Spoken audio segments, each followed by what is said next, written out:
मोअज़्ज़ज़ नाज़रीन, मेरे पास ये एक ताला है, एक लॉक है। ये वो जगह है जहाँ पे एक की इंसर्ट की जाती है और मेरे पास ये क्लस्टर ऑफ कीज़ भी मौजूद हैं। इनमें से मैं इस की मदद से इस लॉक को खोलने की कोशिश करता हूँ। मैं इसको इसमें इंसर्ट तो कर पा रहा हूँ, लेकिन ये लॉक इससे खुल नहीं पा रहा। तो हमें समझ आई कि ये चाबी इस ताले के लिए नहीं बनी। हम एक और की का इस्तेमाल करते हैं। This one is the key. मैं इसको इस साइड में इंसर्ट करता हूँ, इसको घुमाता हूँ, लेकिन उसके बावजूद ये नहीं खुल रही। अब ये की इसी ताले से मिलते जुलते किसी ताले की है, लेकिन ये की इस ताले की नहीं है। मैं एक और चाबी आजमाता हूँ और मैं इसको इसमें इंसर्ट करता हूँ, घुमाता हूँ, एक साउंड क्रिएट होती and this Lok is open. इसी तरह से एंजाइम और सबस्ट्रेट के ताल्लुक़ को विजुअलाइज करने के लिए, दिखाने के लिए एक साइंटिस्ट एमल फिशर ने एक मॉडल पेश किया, एक हाइपोथेसिस पेश किया, जिसको हम लॉक एंड की मॉडल कहते हैं। In 1894 Emil Fischer come with a model to visualize the enzyme action, and this model is called lock and key model. According to this model, it is an enzyme having an active site. ये model कहना चाह रहा है, Emil Fisher कह रहे हैं कि जो एक्टिव साइट है, there is no change before, during and after catalysis. इसमें कोई तब्दीली नहीं आ रही। एमल फिशर कहते हैं it is a rigid site. ये ढीठ है जी, नॉन फ्लेक्सिबल। और इससे रिलेटेड एक सबस्ट्रेट आता है, सबस्ट्रेट, तो ये इसमें आकर फिट हो जाता है। हमने देखा कि एंजाइम और सबस्ट्रेट आपस में मिल गए और एक कम्प्लेक्स बन गया। This one complex is called as enzyme substrate complex. और फिर एंजाइम अनअल्टर्ड अलहदा हो गया और सबस्ट्रेट से प्रोडक्ट या प्रोडक्ट्स बनकर हमारे सामने आ गए। According to this model, there is no change before, during and after catalysis. Active site में कोई तब्दीली नहीं आ रही। रिएक्शन शुरू होने से पहले, रिएक्शन शुरू होने के दरमियान और रिएक्शन शुरू होने के बाद। ये मॉडल कह रहा है कि active site is a rigid. Active site एक ऐसा एरिया है जिसमें कोई तब्दीली नहीं आ रही, जिसमें कोई किसी किस्म की इंडक्शन नहीं हो रही, एक इंड्यूसेबल नहीं है, ये रिजिड है। According to this model, active site act as a template. ये बिल्कुल एक सांचे की तरह काम कर रहा है, एक टेम्पलेट की तरह काम कर रहा है, जिसमें एक सबस्ट्रेट आता है, स्टे करता है और प्रोडक्ट में कन्वर्ट हो जाता है। Enzymes are very active in their actions. ये मिली सेकेंड्स में अपने काम को प्रोसीड कर रहे होते हैं। तो ये चीज़ें सामने आई। अब इसमें एक चीज़ का ध्यान रखिएगा, अकॉर्डिंग टू दिस मॉडल जो लॉक है वो दरअसल एंजाइम है। ये जो जगह है ये किसके तौर पर काम कर रही है? ये जगह एक्टिव साइट के तौर पर काम कर रही है। तो according to this model presented by Emil Fischer, enzyme is a lock and key is a substrate. अब कीज़ आपके सामने मैंने दिखाई। कीज़ मुख्तलिफ़ तरह की हो सकती हैं। अब ये जो मुख्तलिफ़ तरह की कीज़ हैं, इनका काम करने का तरीका अलग है, ये अलग तरीके से काम कर रही होती। Suppose that this one key is be for this lock, तो यही इसमें प्रॉपर इंसर्ट होगी और इस लॉक को ओपन करेगी। तो अकॉर्डिंग टू दिस मॉडल जो एंजाइम है, it just like a lock and key is just like a substrate, जो एक स्पेसिफिक जगह पे पहुंचती है और अगर वो उसके लिए बना हुआ है तो ये प्रोडक्ट में कन्वर्ट हो जाती है। ये चीज़ें हमारे सामने आई, हमने इन चीज़ों को स्टडी किया और इन चीज़ों के मुताबिक दो तीन चीज़ें हमारे पास, दो तीन फाइंडिंग्स हमारे पास हैं। Number one, enzymes are specific for their action and there are specific enzyme for specific substrate. And second thing is that active site is a rigid, active site is a non-flexible, there is a no change during, before and after catalysis. Adhere ये जो hypothesis था दहाइयों तक कायम रहा और लोग इसको मिनो अन तस्लीम करते रहे। मसला उस वक्त सामने आया जब साइंटिस्ट की टीम्स ने देखा कि जो एंजाइम है और जो प्रोडक्ट है उसके दरमियान एक स्टेट है जिसको उन्होंने ट्रांजिशन स्टेट का नाम दिया या ट्रांजिशन स्टेज का नाम दिया। मतलब कि ये एंजाइम, ये सबस्ट्रेट, ये एंजाइम सबस्ट्रेट कम्प्लेक्स और प्रोडक्ट बन गया।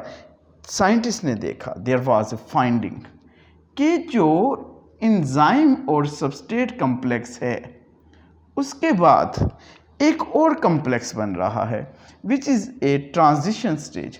अब जब ये ट्रांजिशन स्टेज देखने को सामने हमारे आई तो पता लगा कि ये ट्रांजिशन स्टेज जो है एक्चुअली जो एंजाइम प्रोडक्ट कम्प्लेक्स है it is different from enzyme substrate complex. और ये जो ट्रांजिशन स्टेज है इसको ये मॉडल जो है प्रॉपर तरीके से जो है फुलफिल नहीं कर रहा कि ये जो चेंज है this one change in active site how it occurs, ये जो शेप में चेंज है एक्टिव साइट की ये किस तरह से हो रही है इसको हम मज़ीद देखते हैं। Actually there is a major drawback, एक बड़ा ड्रॉबैक हमारे सामने आया and this major drawback is transition stage. How this transition stage is possible, कि ये ट्रांजिशन स्टेज पॉसिबल कैसे है? या तो ट्रांजिशन स्टेज पॉसिबल नहीं है या फिर rigid behaviour lock and key model का पॉसिबल नहीं है। Suppose that we have a syringe. Suppose we have a syringe with a needle and there is a movable piston and here is present a solvent or a solution, any liquid is present there. ये हमारे पास एक solvent है, एक liquid है, एक material है। जब हम इस मूवेबल पिस्टन का प्रेशर चेंज करते हैं फ्रॉम P1 टू P2, ये जो सोल्यूशन है, ये जो चीज़ है ये मूव कर रही है, लिक्विड मूव कर रही है from here to here. Suppose that जो इनिशियल प्रेशर था हमारे पास it was P1 and we increase the pressure from P1 to P2. Suppose that ये जो नीडल है इसकी लेंथ 10 सेंटीमीटर है और ये जो हमारा प्रोडक्ट है ये यहाँ से मूव कर रहा है with in a single second. एक सेकेंड में ये मूव कर कर पहुँच गया इनटू द एंड पॉइंट। हमारे पास एक मूवेबल पिस्टन, इसमें कोई suppose that there is present enzyme and substrate. जब ये इसमें से मूव कर रहा है तो 10 सेंटीमीटर का फासला एक सेकंड में ये पूरा करता। अब यहाँ से ये सबस्ट्रेट है, ये प्रोडक्ट, सबस्ट्रेट से प्रोडक्ट। फॉर एग्जाम्पल हम मिसाल ले लेते हैं, सपोज कर लेते हैं एक सेकंड में ये हो रहा है, हालांकि मिली सेकेंड्स में हो रहा होता है।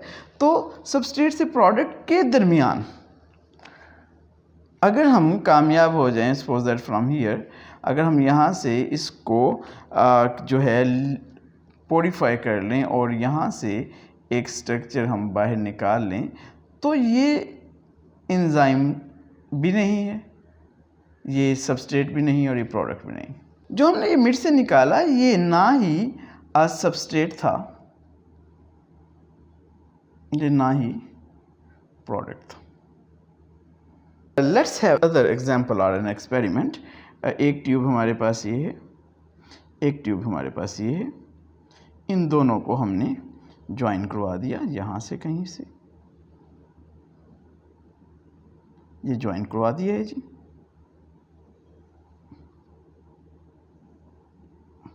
हम एक तरफ सबस्ट्रेट ले रहे हैं, एक तरफ एंजाइम ले रहे हैं, मूवेबल पिस्टन्स की मदद से हम दोनों को ऐड कर रहे हैं। यहाँ से हमारे पास सबस्ट्रेट आ रहा है, ये इसमें दाखिल हुआ, और यहाँ से हमारे पास इंजाइम आ रहा है जिसमें दाखिल हुआ, और एंड से हमारे पास एक प्रोडक्ट आ रहा है। ये जो प्रोडक्ट है वो इस लेंथ से गुज़र रहा है और यहाँ पे हमारे पास प्रोडक्ट आ रहा है।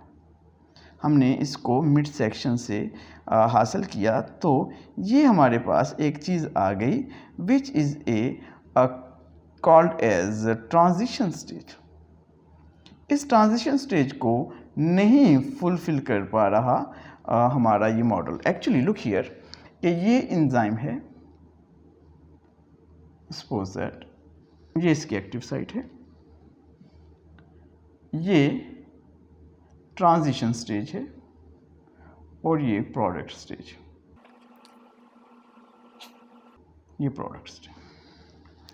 जो हमारा सबस्ट्रेट था अकॉर्डिंग टू दिस मॉडल, ये बिल्कुल एक जैसे थे।